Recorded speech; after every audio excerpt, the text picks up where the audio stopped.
And here's some new folks here. Huh? Come on over, Lisa. Hi, come on over. All right, we we're all getting to know each other here, but we're going to start the show. Okay.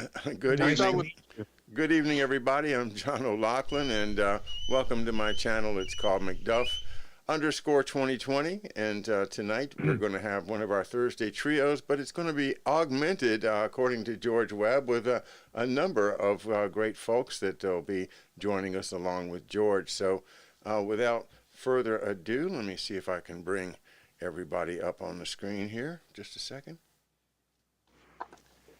And there they all are, the usual suspects. Good evening, everybody. On the left, we see Professor Hamamoto, then a gentleman I know very well, Wes, is here, and George Webb. So let's start off with Professor Hamamoto. And how are you tonight, Professor? I'm doing well, John. Thank you very much. It's nice to see Wesley again and George, and I understand you're at the ATL. Is that right? Yeah, we thought we would be able to contain the Dr. Hamamoto fan club in the of Atlanta, but we found that was impossible. So we actually had a 4,000 acre. Isn't this a 4,000 acres? And you can see people in all directions here tonight around the campfire. All your fans. So it's really this outpouring. And you know, John, I'm not kidding. Everyone here knows you, and everyone knows Dr. Hamamoto, and it's a part of people's lives. They've turned off mainstream TV. Yep. I think everyone here would attest to that. Mm-hmm. Who here hasn't turned off mainstream TV and is watching YouTube for their information? Oh yeah, we watch YouTube. YouTube, all the way around. So. I still watch it to see who's lying about what. Oh, Roy says he still watches to see who's lying and about what. Yeah.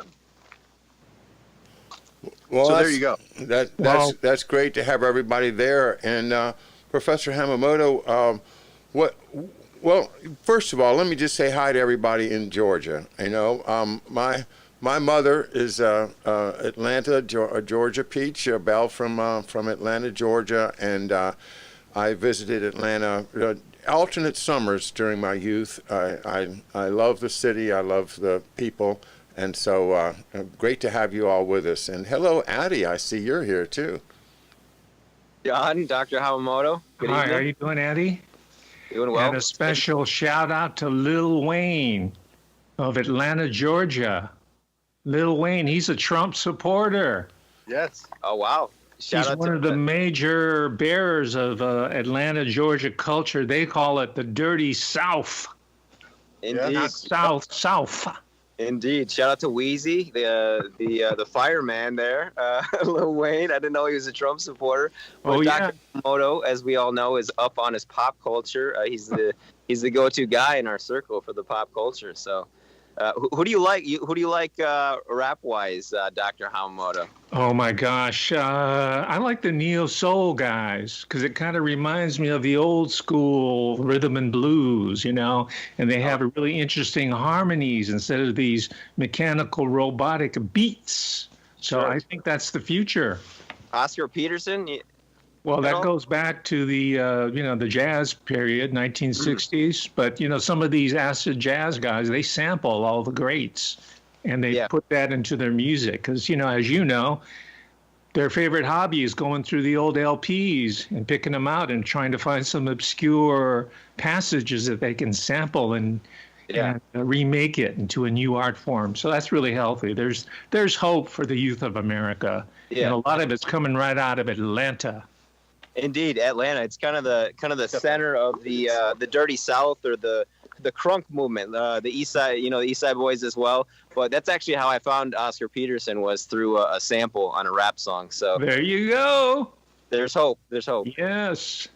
Well, anybody that can identify with Oscar Peterson is on the right track. He's the man. And can you imagine having chops like that on the piano? I mean, it would. To me, it would be just like I had died and gone to heaven, and all of a sudden, wow! But you got to pay your dues, and he certainly paid his. So, what a thrill to know that you are passing on that tradition and keeping keeping all of the threads of our traditional American music, from fiddle playing to jazz to rap, all tied together in one great stream of creativity. Well, I thought I saw a few more people there. Look, can we say hi to Aaron? I think, is Aaron there? Got smoke in his eye. I'm crying out here. But listen, everybody, I hate to do this to you, but I think, turn it the other way. I think if we could have Addy Ads grab the gimbal here maybe for a minute, because Mr. Webb requested a hot dog. And we got his hot dog on the grill. I don't know how he can hold the gimbal and eat a hot dog, and we don't want to have to make him wait an hour for his hot dog. So I just wanted to say about the hip hop was that's actually something I was more interested in, was the music rather than the lyrics. So I would go into the producers' back catalogs and see who was, like, what they were sampling, really. And there's this great website, I'm sure you know it, Dr. Hamamoto, whosampled.com. And so you can go back through the history and see who's sampled, the soul. Like, for example, I know Kanye West. Mr. Adler got me some Kanye West shoes. He's one of my sponsors. He loved the old soul samples, and he would speed them up, so it was like a high-pitched soul sample. So, maybe one good thing, if I know sometimes the lyrics a lot of people aren't a fan of. Certainly, I feel that way sometimes. Sometimes the music's so good that almost nobody can make the music itself better with any lyrics, and I think that's the hardest part of music making, is finding the right words to marry to the music. The production level of hip hop is incredible. And one of the biggest losses that we're suffering now is the fact that live shows have been shut down. And I think the people behind this are purposely attacking the youth culture by clamping down on live music. And also, a lot of these studios are closed down. They're already been hit because iTunes and Avid and a lot of home production has drawn away all these centers, like even, some of the prominent ones like Electric Lady in New York are still thriving, but the rest of them are beginning to be choked off. So musicians themselves have to start stepping up. People like Lil Wayne, because Eric Clapton and the great Irishman Van Morrison, they cut a tune not long ago protesting the lockdown. And they got a lot of flack from the globalist rag Rolling Stone for doing so. But we need more voices like Van Morrison and Eric Clapton at that level, superstar level, to engage in the great refusal. And we want a reset of a global as well as regional, local, national youth culture, right? Rolling Stone used to be an incredible alternative magazine that came out of San Francisco, and then somewhere along the line, like at other cultural institutions, it became hijacked. It got hijacked. And now they're promoting this whole mask culture. Forget cancel culture. It's Venetian mask culture. And I'm so excited that you're there in Atlanta, because I want to know all about Lynn Wood, the native son, because I saw him speaking live in extempore. Is he what? Is he like Chuck Berry said in his song Nadine? Is he campaign shouting like a Southern diplomat? I'll pass it off to Master Webb. But before I do that, I just wanted to say, okay, yeah, we'll get Amber here as well. I just wanted to say before we move off of hip hop, Mr. Adler and I were talking about none other than Eminem today, and how disappointed we are with Eminem's endorsement of Biden, because Stan was playing on the radio, Stan featuring Ditto or Dido, which is a song about a rabid fan, right? And he calls him Stan. And I was saying to Aaron, life or growing up is just realizing that all your heroes are controlled by Mossad and the CIA. I have heard Rothschild, Rockefeller, all these names in rap lyrics in the last, couple days and weeks. They've got all the names, right? And it's like, are you guys writing your own lyrics? Or is somebody, writing these for you, right? Is Henry Kissinger and the Stern Gang writing these things for you? Doing some ghost writing? I don't think they write them themselves when they come up with names like that. Well, we got Miss Amber here, who's our kind of local expert on the ground here in Atlanta, a native. And I don't know if you heard the Lynn Wood question there, Amber. Okay, do you want to repeat that question there, Dr. Hamamoto, about Mr. Wood?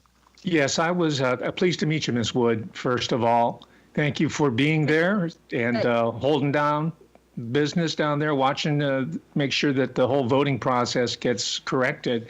But in doing so, I've been intrigued by this fella, Lynn Wood, who kind of appeared all of a sudden. He emceed a live cast with Sidney Powell, taking questions and rallying the troops. He's very impressive. What do the locals think about Lynn Wood? Is he considered to be legit, or?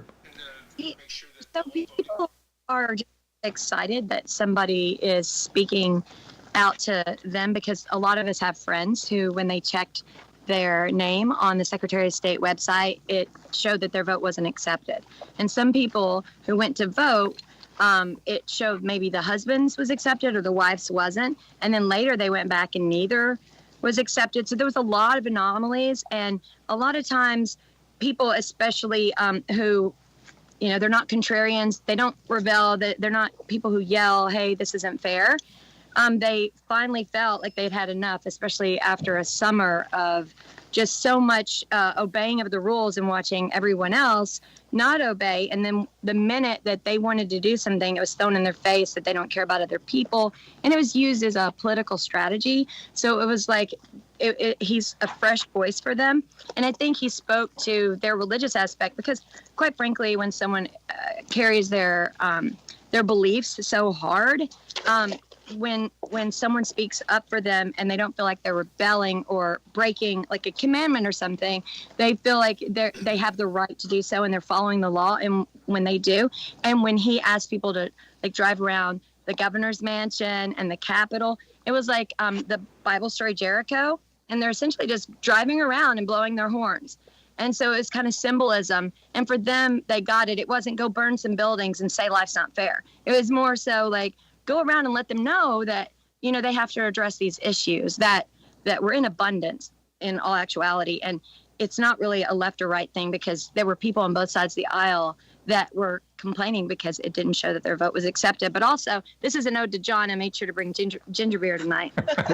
Oh, well, that's essential. And we always want to travel with good ginger beer. What brand do you have there, or did you make your own? Yeah, no, this is Boylan, Boylan, Heritage. I had never tried it, and it's from Brooklyn, New York, and Brooklyn. So I was, if I could live in Atlanta, I would move to Brooklyn. So I got to try this. I have a question. I'd like to follow up on what you just said. And what is your name again? I apologize. I didn't catch your name. Amber Connor. Oh, Amber. Thank you so much. And Amber, I haven't spent much time in this house in a long, long time, but I remember that it was a very, very strongly Bible Belt atmosphere back in the 70s or so, in the 80s. Would you say that has a strong influence on the politics of Georgia generally and Atlanta? No. And the reason why is because a lot of the parents have kowtowed to the education that their children have received when it comes to evolution, and when it comes to other things, because they're more of rule followers, they don't push back. And so whatever has come down the pipeline when it comes to education, they just want their kids to get a good grade. They want them to pass. And then they still try to put those beliefs in them and hoping that since they were raised that way, they'll go back to it. And so a lot of it isn't so much about like the structure of religion, but they do expect character and respect. And their main complaint is the disrespect that the youth is showing. Like you'll see like an older couple walking into the mall, and you'll see like 14, 15-year-old boys just push right past them, run in, open the door, and it shuts, and they just kind of sigh. Like, what happened? Our youth has just gone mad. So it's more like structural respect for your elders, because what's missing is our youth listening to the elders. That doesn't mean obey them. It just means listen to see what they've experienced, to see if you can then cater to what you're going through, because what you're going through may not be what they've gone through, but they can give you some sage advice. And right now, because of cartoons, if you really look at it, the dad is made fun of like he's an idiot. The mom is showed like she's a hypersensitive, woman who just wants to fit in and stay young. And then the teacher looks like she's just somebody who's wah, wah, wah. And the ones that are respect on any cartoon are their friends and their peers. So it's really causing children to only care about those that are their age. And then if they're trying to please their teachers, who are then reading from books that were made for Common Core or whatever they've decided.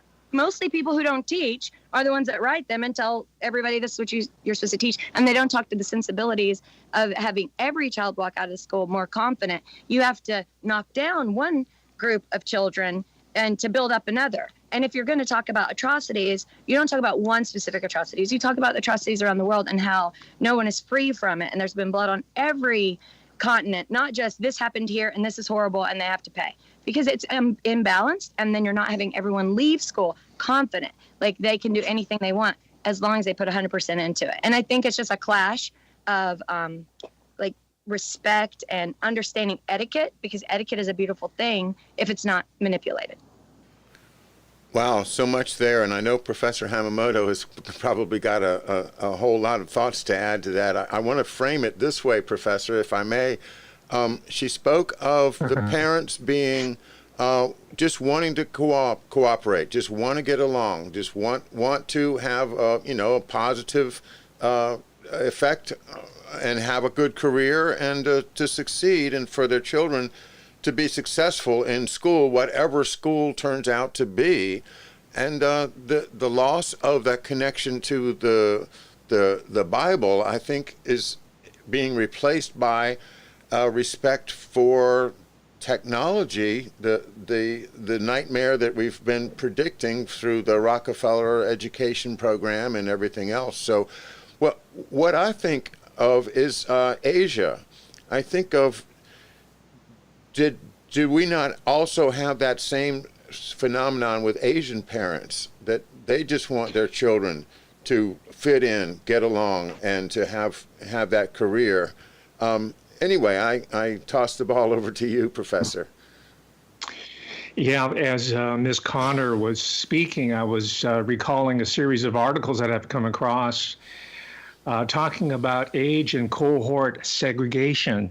And usually when we hear that term segregation, we think about the historical past of racial segregation and perhaps even gender segregation, right? And John has been reading from The War Against the Weak, and we know the history of race and racial theory and how that's resulted in all this fragmentation. But as Ms. Connor's speaking, I cannot help but finally realize that there's a new form of segregation that's taken over America. It's been engineered into us. It's generational cohort segregation. It started with us geezers, the baby boom, and then the millennial. Every single generation has a subcategory. And the way social media is structured and the popular culture is engineered is that you're only within your thin stratum of reference. That's why there's no identification or connection with even your grandparents. And of course, that fits in with the larger destruction of the family, the extended family, the multi-generational home.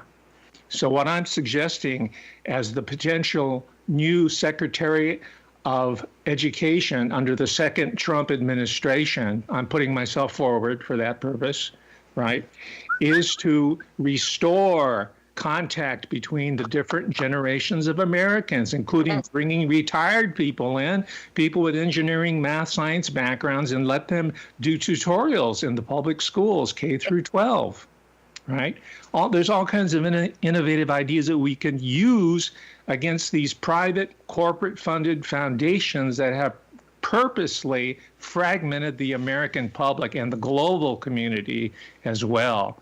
There's historical roots to this. John has been reading about this. His conversations with Harley Schlanger tell us over and over again. We can see it happening. See, we have that critical faculty where we can understand history. And this desegregation of the generations, I think, is a priority in my Department of Education, which, by the way, by the time I finish in 4 years, the Department of Education will have been dissolved. And all the other employees will have been reassigned and reallocated to more productive areas of governance, which is important, but only in the right proportion. Professor, I have a request for you, Professor. Could before you do the education, could you do the CIA? If you could just give them all the pink slips, and send them on their way to go find something productive to do. We don't need you anymore. Well, anyway, that's my little 2 cents worth. Who's next? Okay. Or at least make sure that they don't keep saying truth is relative. No, excuse me, truth is truth, and let's kind of find the truth and fix what we need. Amen. I wanted to Professor's thought, when you look at the learning process, the fastest way to learn something is to have a mentor.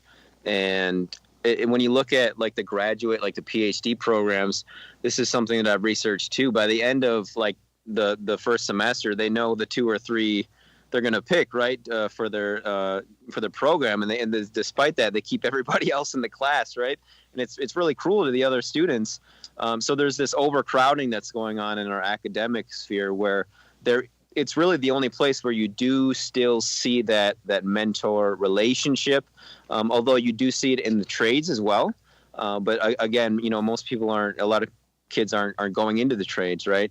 And it's the emotional connection to the mentor that really accelerates the learning process. And my first experience was actually with this fantastic woman mathematics teacher I had in Guam. She's a Filipina woman, and that was the first time I really had a mentor who put in energy into my learning. And I realized before that it's really up to the student in many ways to show up. I think the quotation is, when the student is ready, the master will appear. But that just adding on to that, I think there has to be structures in place for that to happen more often, because I think there's a lot of young people that are just really lost. That used to be that used to be a bedrock of American culture, and one of the qualities that I associate with the South is the family orientation and the courtesy, the manners, the rectitude,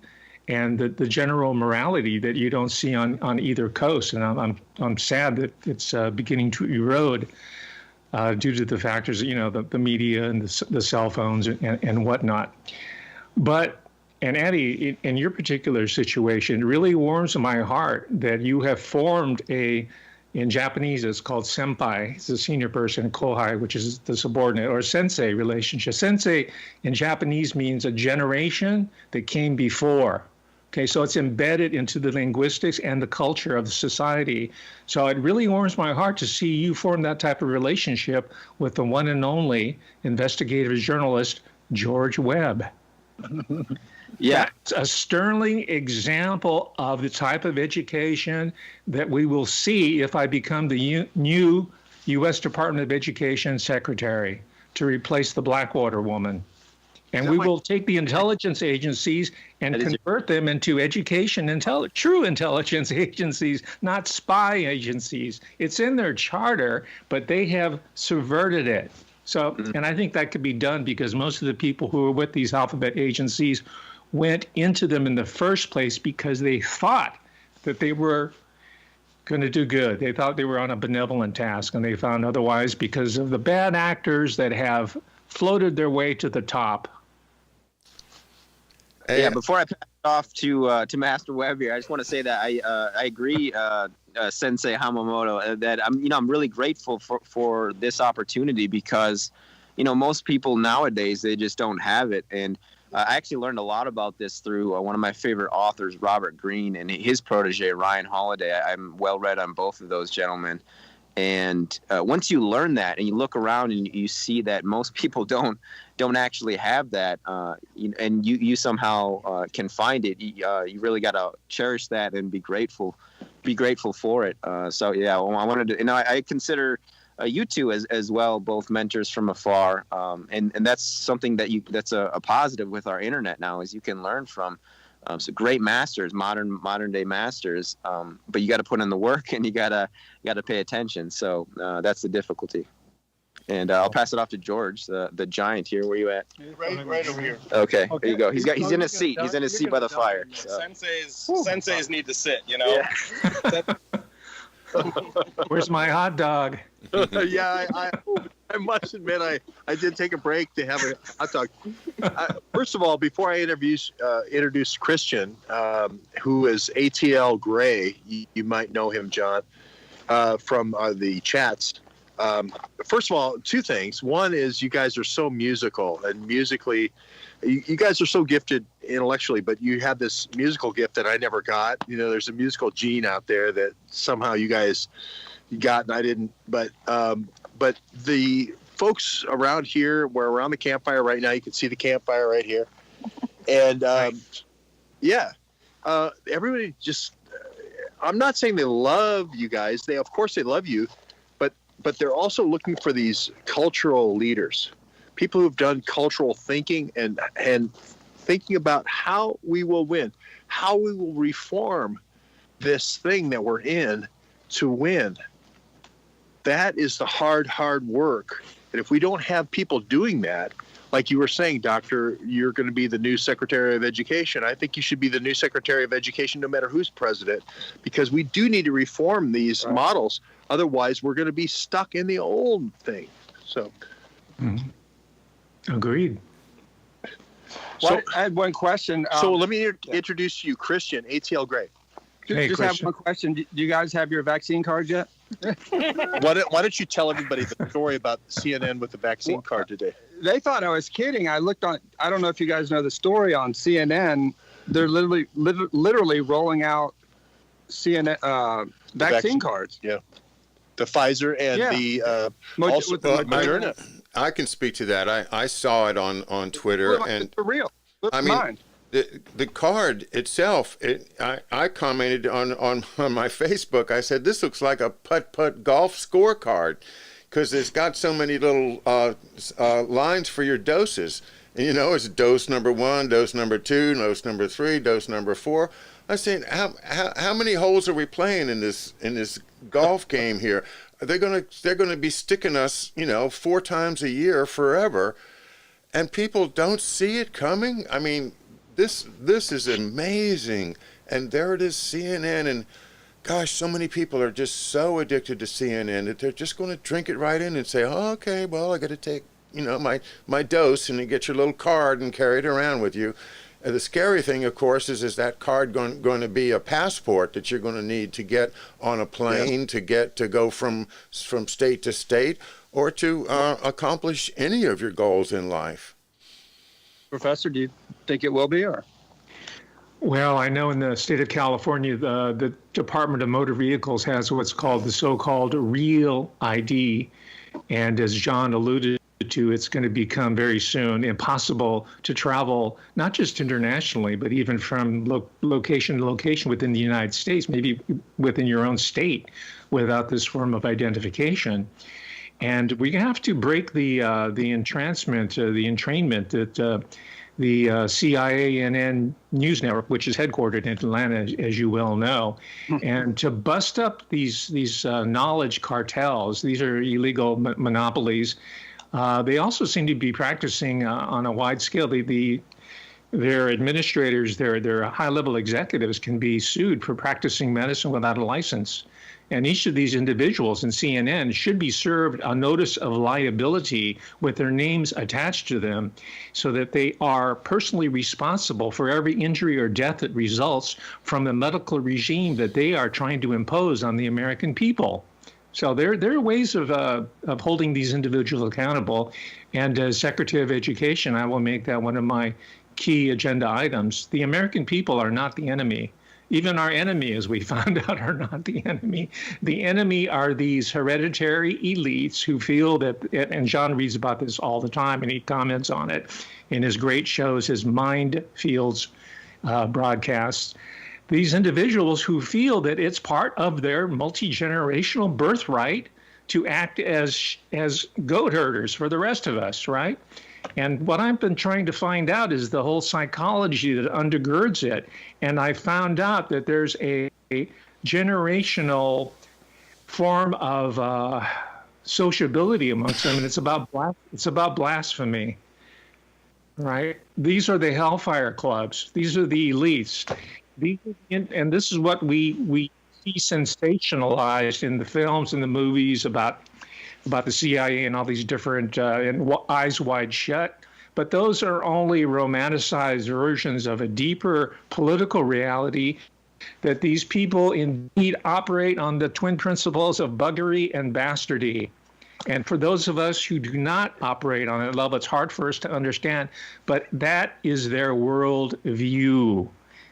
Any family that we've been talking about for the last several years, or going back even a couple of decades, they're in some way socialized into this network. And I think that's an important area of study in the new K through 12 post-secondary curriculum of Secretary of Education Hamamoto. And we're going to study comparative esoteric traditions.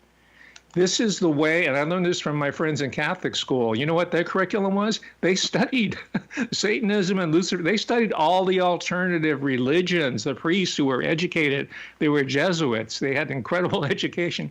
They exposed them to it on a comparative level, on comparative religion. That's when I got into it myself when I was like 16 years old. That's when I first learned about the Knights Templar and the secret societies, because these guys were learning it in Catholic school. And they did it not to turn them over to that, but to say, that's their tradition, this is ours, this is our way, this is our path to righteousness and goodness, and this is how we will create the beloved community amongst all human beings.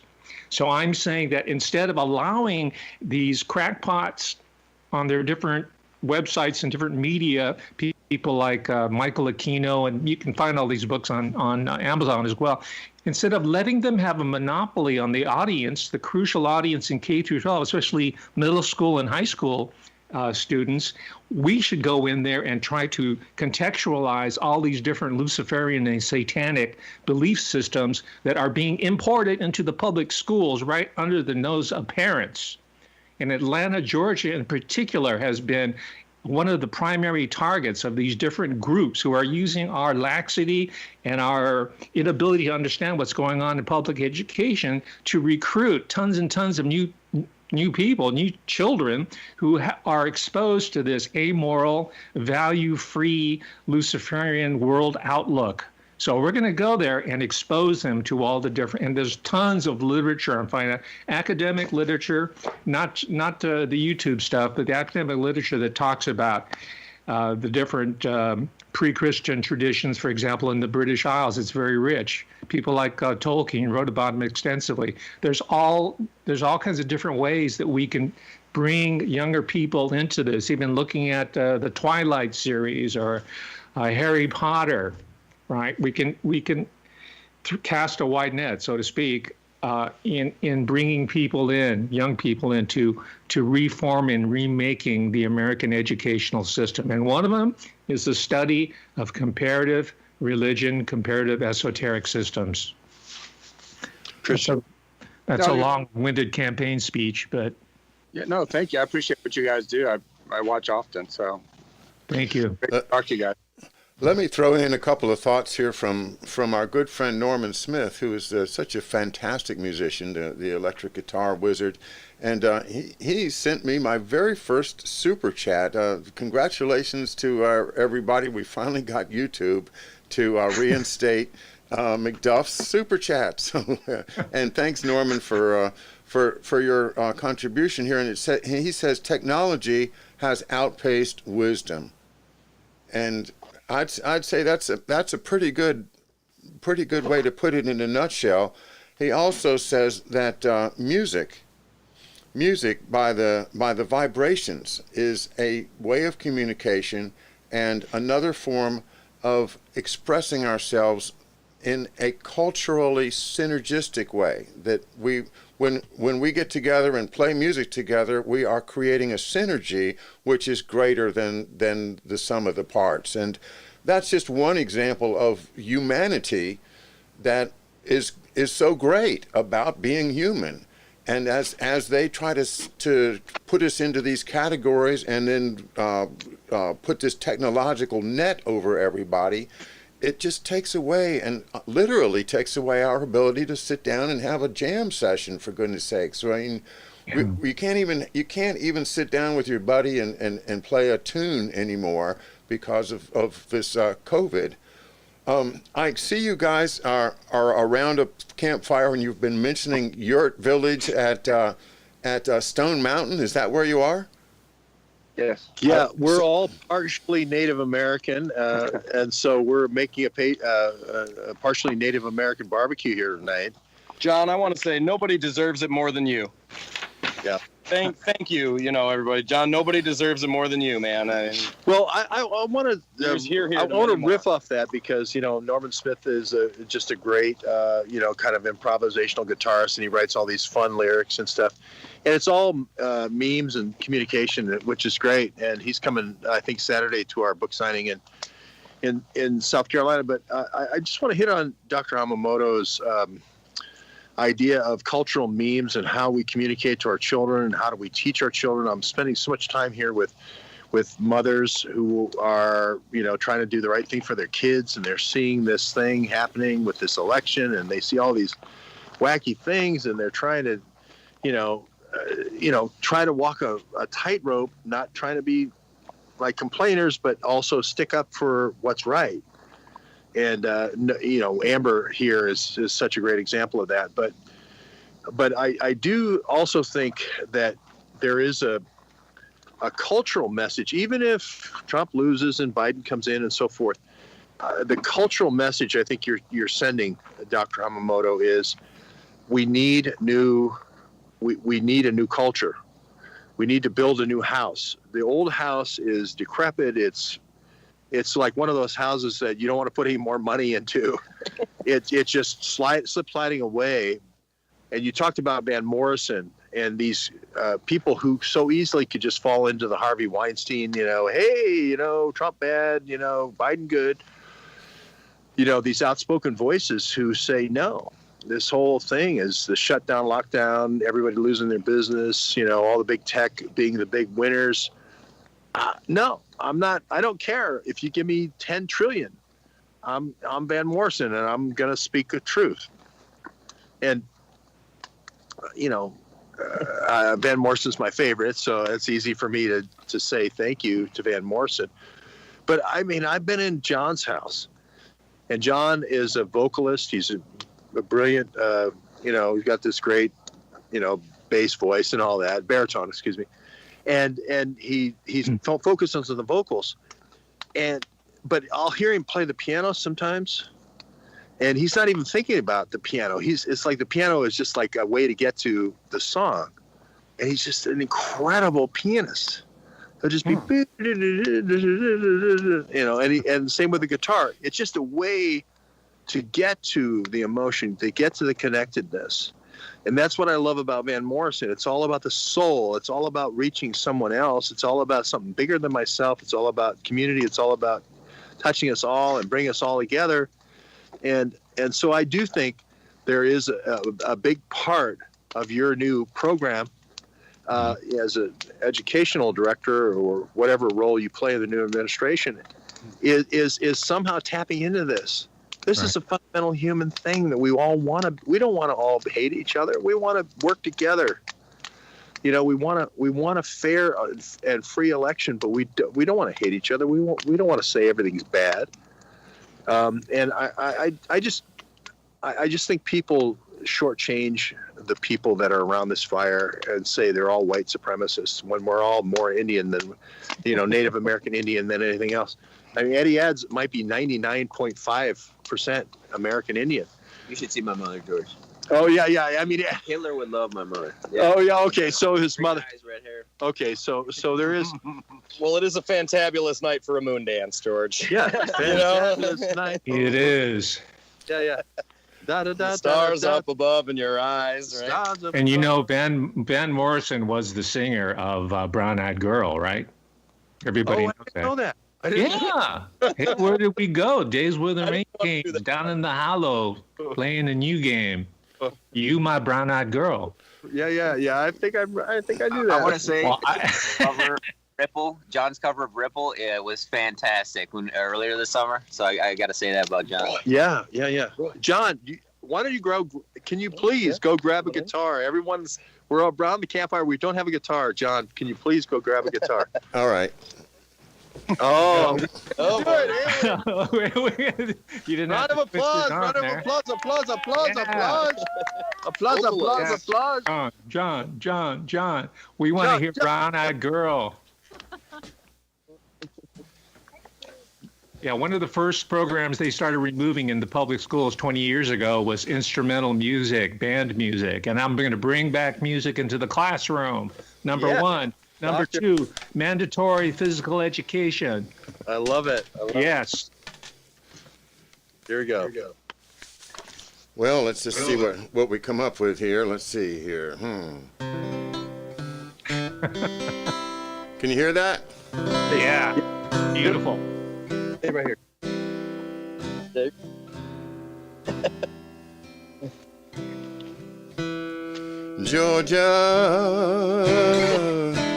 Georgia, the whole night through. Just an old sweet song. Keep Georgia on my mind. On my mind.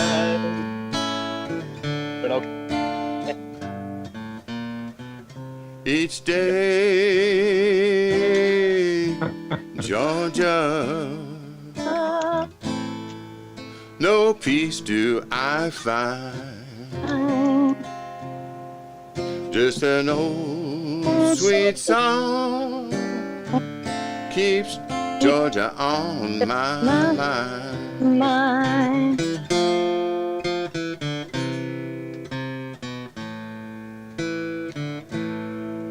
Other arms reach out to me. Other lips smile tenderly. Still in all my dreams I see the road lead back to you. Each day, Georgia, no peace do I find.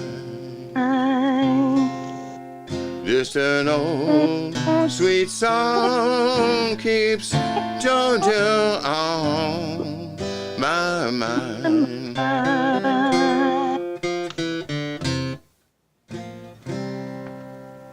Georgia. So I got a little secret for no, you're good. I got a little secret for everybody. You on up, baby? I got a little secret for everybody. Amber can sing, as we say in the South. Amber can sing. So, All right. could you do me a favor? Watch out, sweetie. Could you do me a favor? Just play that, just the chords there, John, and then we'll have Amber sing a solo of Georgia Talk on my about mind. putting her on the spot. Oh no, she Talk knows. about putting her on the spot. She knows Georgia. Karaoke style.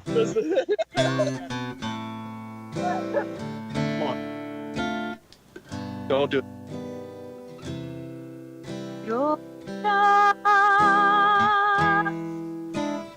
Georgia,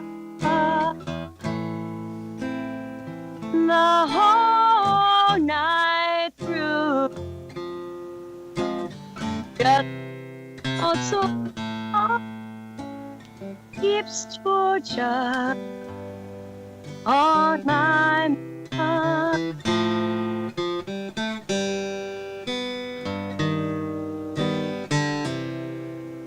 Georgia,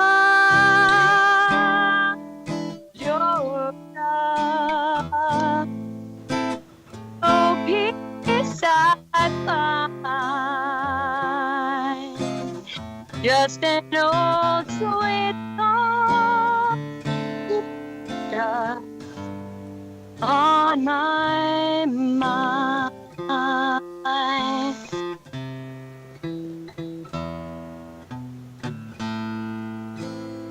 Other arms reach out to me.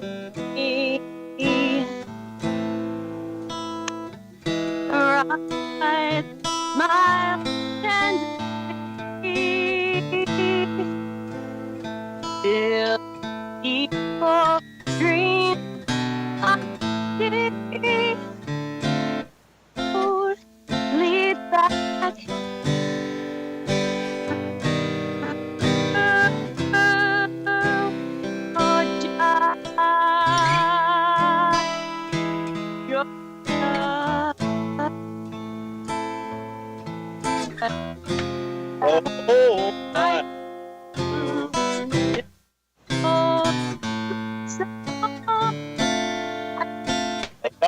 Keep Georgia, my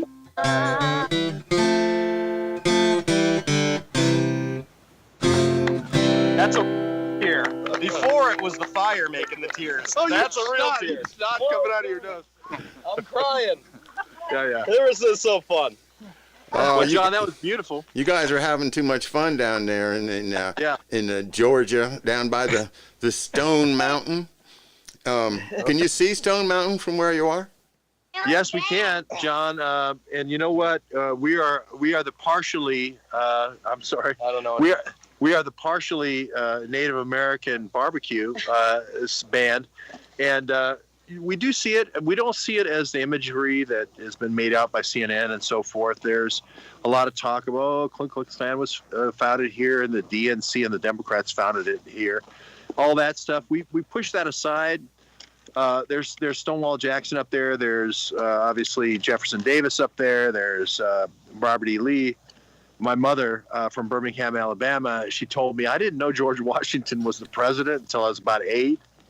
She said Robert E. Lee was the president. You know, so we're on Robert E. Lee Boulevard. You know the story of your grandfather? My great grandfather was shot in the head here, and thank God he was, because it was a non-vital wound, non-lethal wound. They shot him where he couldn't be hurt too badly, but he was shot not far from here on the hill, and went on to father 17 children. So thank God for great grandpa, great grandpa. But this isn't about. Like Dr. Hamamoto said, this is not about race. This is about fairness, and this is about openness and transparency and the world we all want for our kids. And just meeting these people, Dr. Hamamoto and John, and seeing your effect. I really want having a moment. I'm having a little bit of a moment, a little bit verklempt, Super Jew. I'm a little bit verklempt because I see the effect. I see the effect that you have on these people, Dr. Hamamoto, in terms of culture, John in terms of your music, John in terms of your intellectual pursuits with all this, into the deep state. And it is a beautiful thing. It is really out here. It's everywhere. It's in South Carolina. It's in North Carolina. It's in Virginia. It's in Georgia. It's in Florida. Daddy Ads is, our troubadour traveling place to place. You really are having a great effect. You might not ever think that, but I can tell you, I won't tell you. I just ask everybody around here. Do you know who these guys are? We're smashing them to 1,000 pieces, baby. We're smashing Yes. them. Whether they like it or not, we're smashing them. Yeah. It really is true. It really is true. And I just want to say thank you to both of you guys for being, just the great cultural ambassadors that you are. Well, you're welcome. This is me, and this is my belief, and I'm acting upon them.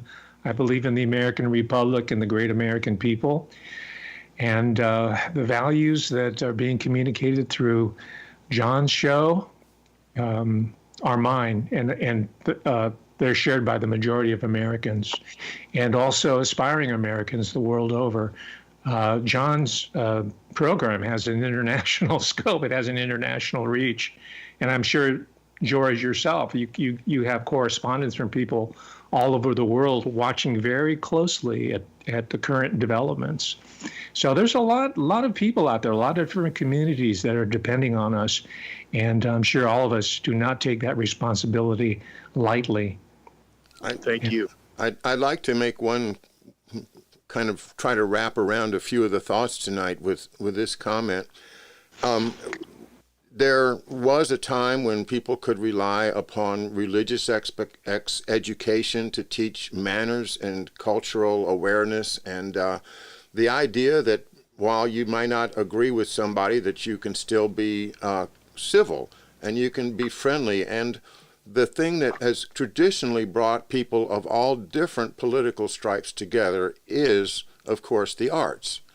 And we talk about music. We talk also about the graphic arts. And there are so many wonderful arts out there that can be a mutual meeting ground. Certainly, I remember playing in a band in which half of us were flaming liberals, and then the other half of us were obnoxiously conservative. And so we had great band practices, and then if anybody stayed around after the band practice, we were practically at blows because are you crazy? I was for Clinton back then, and of course, that was back before I really woke up to any of this stuff. It takes what it takes to get awake. But here's my comment, that we don't have to have religion specifically in our public life, but we do have to have civility. That in order to keep our country united, to teach our children to be civil. This is what you talked about earlier about the phenomenon of the ladies seeing children come bashing through the door, letting it flip past them, and not being courteous to other people, especially people really that should be deferred to, that is their elders.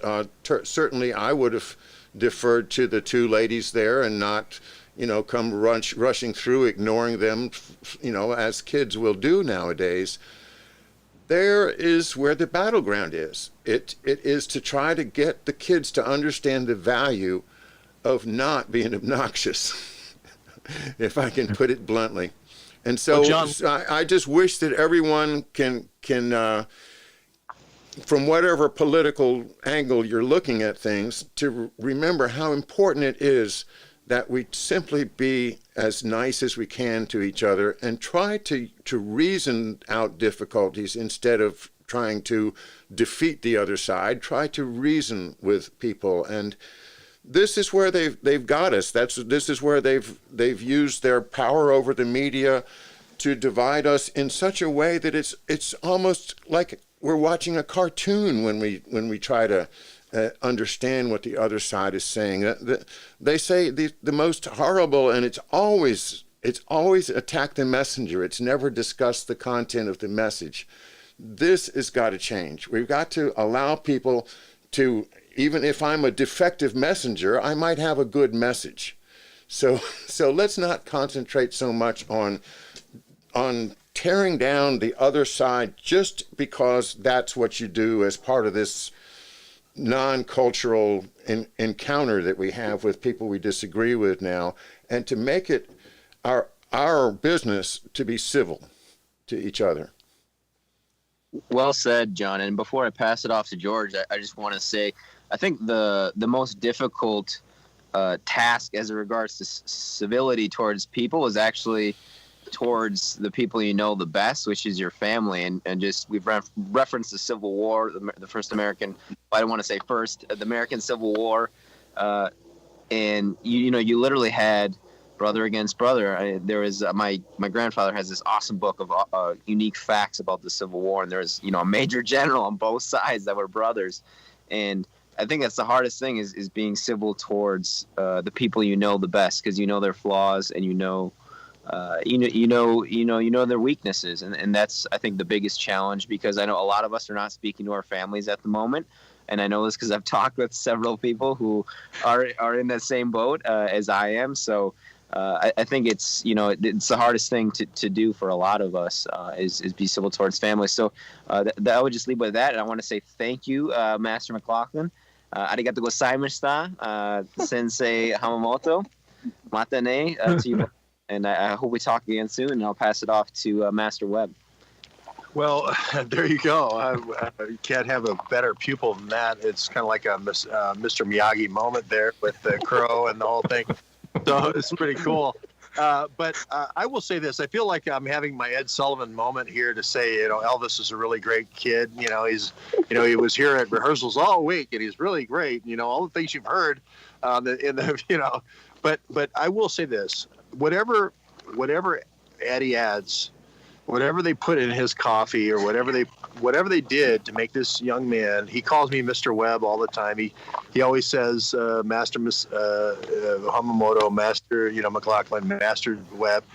he's just so deferential, and he just drinks in everything that people give. And I just have been so impressed being with him. He's been all over. I mean, he's been to Tampa, he's been to Orlando, he's been to Atlanta. He's just covering the globe to bring these voices out, to help them break out. And Eddie, I just, I haven't done this publicly, but I'm making you run around while I'm, back at the base camp. I just want to say thank you for all your work. You just were working your ass off. Oh yeah, no problem, George. I look at this as an opportunity. It's something I'm really grateful for. And for maybe if there's any young people listening, I know they're the smallest demographic of kind of our collective group is the young people, and that's who we're trying to get to. If you are in want of some sort of mentor, I would say that you need to work on yourself first.